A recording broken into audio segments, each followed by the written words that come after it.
Pasajeros ilustres.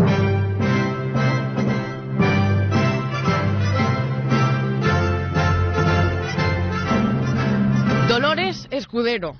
Hola. ¿Cómo Dolores estamos? Escudero, Dolores. Oye, ¿hoy me tratas de usted o qué? Hoy me pongo en plan, no Oye, sé. en plan en serio. Uy, qué No, horror. A ver, no. a ver. Lola Escudero. Andrés de Urbaneta nos traes hoy. Oye, Andrés de Urbaneta, hoy os traigo a un cura así para... Bueno, para poner la cosa seria, ya sabes, ¿no? Que, Pues por eso que te si he no dicho nos yo, vamos, Dolores, nos así tan desparramamos. solemne, claro que Es sí. solemne, que si no nos desparramamos nosotros, hablamos de esta gente tan seria y luego nos desparramamos. ¿Dónde te hallas? Pero- ¿Hoy estás de descanso?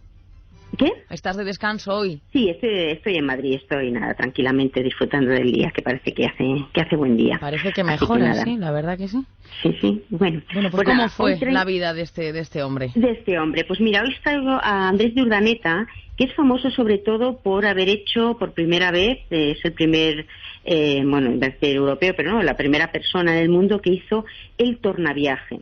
El tornaviaje es muy importante, pues el viaje de vuelta, porque los viajes consisten en ir, pero también en volver y traer cosas. Sí, claro. Entonces, es importante el viaje de vuelta.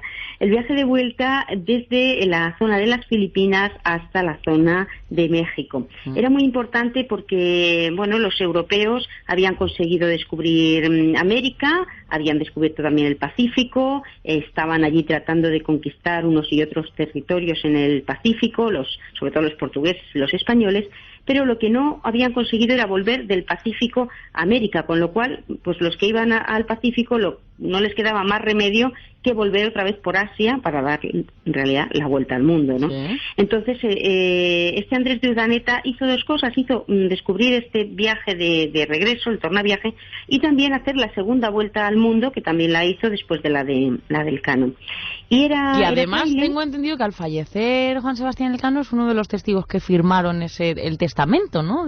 Sí, este trabajó con Juan Sebastián Elcano y bueno, realmente comenzó su carrera con Juan Sebastián Elcano. Entonces sí, estuvo en la muerte del Cano y de Loaiza, que era con el que él había empezado a las expediciones, ¿no? Uh-huh. Y este hombre, os digo, era fraile, pero no fue fraile hasta muy avanzada su vida. Él comenzó realmente como expedicionario, se enroló en una expedición a los 17 años, como hacían todos estos. Era de Guipúzcoa, hay que decirlo, de la actual Ordicia. Era un hombre culto, había estudiado, era hijo del alcalde de su pueblo. ¿Por qué se ordenó fraile? ¿Por qué se ordenó? Pues oye, que le entraría la vocación. Le dio la vocación y no... Que le dio la vocación. Era un hombre muy culto Sí. y era un hombre muy preparado que, ya digo, que a los 17 años se fue a recorrer mundo, se fue en una expedición hacia las Islas Molucas, que era lo que entonces llamaban la especiería, porque era de donde se traían las especies y donde estaban compitiendo muy duramente los portugueses y los españoles, que teóricamente se habían trazado unas fronteras, unos límites, pero bueno, que se pasaban la vida metiéndose unos en los territorios de los otros. Uh-huh. Como tú decías, estuvo con Juan Sebastián Elcano en esta expedición primera que hizo con Loaiza y llegó. Era un hombre que debía tener una gran capacidad de liderazgo y sobre todo debía ser un hombre muy cabal que hacía todo pues bastante correctamente, con lo cual poco a poco Era un hombre de matemáticas. Sí, era un hombre, yo creo que era un hombre con la cabeza en su sitio, Sí. O sea, porque todas las referencias que hay de él es que todo lo hacía bien, que cumplía muy bien con su rey, y que se iba haciendo poco a poco con el mando, pero sin demasiado, no era de estos peleones. Sin demasiados como alardes. Sí, demasiados alardes, tú lo has dicho. Entonces, este hombre participó, como digo, en estas primeras expediciones y sobre todo se dedicó a observar mientras que vivió en las Molucas, que vivió 8 años en las Molucas, y a llegar a muchas conclusiones pues sobre las costumbres, los sistemas comerciales, los idiomas que se hablaban en la zona, y a tomar nota. Cuando volvió, porque estas zonas donde ellos estaban pasaron a manos portuguesas, él volvió a España vía la India y vía el Cabo de Buena Esperanza, que era como se volvía entonces dando la vuelta al mundo, completó la segunda vuelta al mundo después de la del Cano, y lo que pasa es que en la capital portuguesa le mangaron pues toda la documentación que tenía, que era lo que solían hacer los portugueses, guardar todas estas documentaciones. Pobre, ¿verdad? Pero él lo llevaban el coco y el vino al rey al Consejo de Indias y puso dio todos los conocimientos que tenía, ¿no? Y que era un hombre bastante sabio. sabio. Luego se quedó como experto, era uno de los grandes expertos en los mares del sur y pues era muy solicitado. Volvió a enrolarse en una expedición con Alvarado, pero al llegar a México Alvarado muere y entonces, bueno, pues se queda ya a vivir en la capital del virreinato y tiene muchos cargos en el virreinato, es corregidor, es un hombre de justicia, bueno, está en realidad a cualquier cosa que le digan, y porque era un hombre que tenía, como digo, pues muy buena cabeza. Bueno. Pero allí le reclaman, aquí es donde él se mete a fraile. En 1553, ya tenía 40 y tantos años, pues decide retirarse a la vida monástica y meterse a la orden de los agustinos. Y, hombre, también hay que tener en cuenta que en aquella época la Iglesia seguía siendo el centro del conocimiento, que claro. Pues los que sabían pues realmente eran los frailes y los religiosos, que tenían pues, mucho tiempo y muy buenos medios para estudiar, ¿no? Sí. Entonces, bueno, pues se convierte en un hombre de ciencia, podríamos decir, y sobre todo un hombre religioso. Y sin embargo, Felipe II le pide que por favor participe en una expedición que se va a montar para el Pacífico con Legazpi al frente, sí. para ir a las Filipinas y sobre todo pues bueno para colonizar las Filipinas y para que a la vuelta descubran finalmente cómo se puede volver, o sea que indaguen cómo se puede volver de las Filipinas. El tornaviaje del que nos habla. El tornaviaje famoso. Y así lo hace Miguel de Legazpi, va allí, se queda y uno de los barcos es retornado, o sea, manda uno de los barcos a que vuelva a cargo, no de Andrés de Urdaneta, como digo, era un hombre bastante modesto, sino a cargo de su nieto, del nieto de Legazpi, que es Felipe de Salcedo, aunque el verdadero piloto pues será Andrés de Urdaneta, que es el que fija por dónde hay que ir, por dónde no hay que ir, y el que realmente trae el barco de vuelta. Y lo hace pues yendo hacia el norte de Japón, desde las Filipinas, y desde ahí ya al margen de las corrientes alisias, que eran las que le impedían volver, pues ya coge los vientos del oeste que le llevan suavemente hacia California, y de California pues ya bajan la costa y llegan a Acapulco. Y así pues acaba de descubrir y de inaugurar la que sería la ruta del Galeón de Manila o Galeón de Acapulco. Unos 4 meses, ¿no? Tardaron más o menos.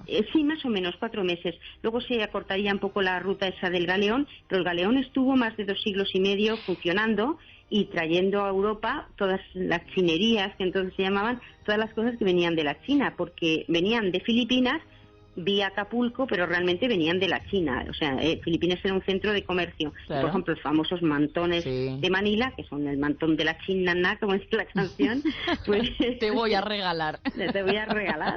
Claro, es que el mantón no era de Manila, era de la China, que llegaban a Filipinas desde la China y desde ahí venían los barcos de Acapulco. Y por eso además los mantones de Manila pues eran como el traje lujoso y típico también de las criollas de México, que con ellos.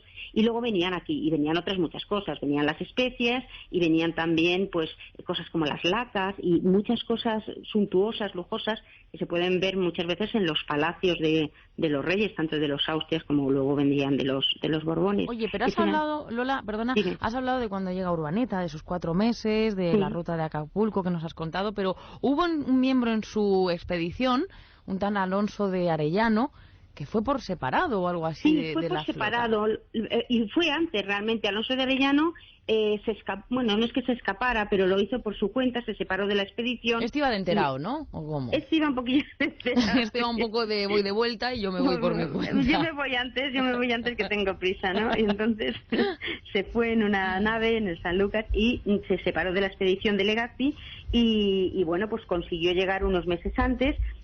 Pero bueno, fue fruto del azar realmente, mientras que Urdaneta lo llevaba todo muy bien preparado y cuando llegó pues pudo documentarlo y decir cómo realmente había que hacerlo y por qué puntos había que hacerlo. Bueno, o sea, documentarlo y la cantidad de obras escritas que hay del padre Urdaneta también. Se le conoce una relación muy amplia. Porque los títulos ya ocupan 3 folios, o sea, 8 pareceres dados por Urdaneta. El derrotero de la navegación que había de hacer desde Puerto de Acapulco para las islas de Poniente de la Armada Su Majestad mandó. Todo esto era el título y sigue 4 párrafos más, lo prometo. Y luego el libro 3 páginas, era un hombre muy documentado y claro, aunque el otro hubiera llegado, lo hizo por azar y luego pues vete a saber si hubieran podido repetirlo, si no hubiera sido por Urdaneta, que realmente iba pues muy documentado. Y es un viaje realmente trascendente para la historia de la navegación y de los descubrimientos, porque ya digo que empieza una ruta comercial que sería decisiva para Europa a partir de eso. Y también es muy importante porque lo hace sin molestar a los portugueses, fuera de los circuitos de los portugueses. Entonces, pues nada, ya se reparten un poquito mejor el territorio, que andábamos allí todos peleados por los territorios, que luego llegarían los holandeses y ya pues nos quitarían todo aquello de las Molucas y todo eso, porque serían los que realmente establecerían el comercio de las especies. Pero bueno, este es el padre Urdaneta, que es el santo del día, como hacemos nosotros, el santoral de expedicionarios. Pues el padre Urdaneta, efectivamente, el dominador de los espacios del Océano Pacífico. Pues muchísimas gracias, Lola, por habernos dejado este legado del padre Urdaneta, y hasta el próximo domingo. Muy bien. Un beso. Un beso. Adiós.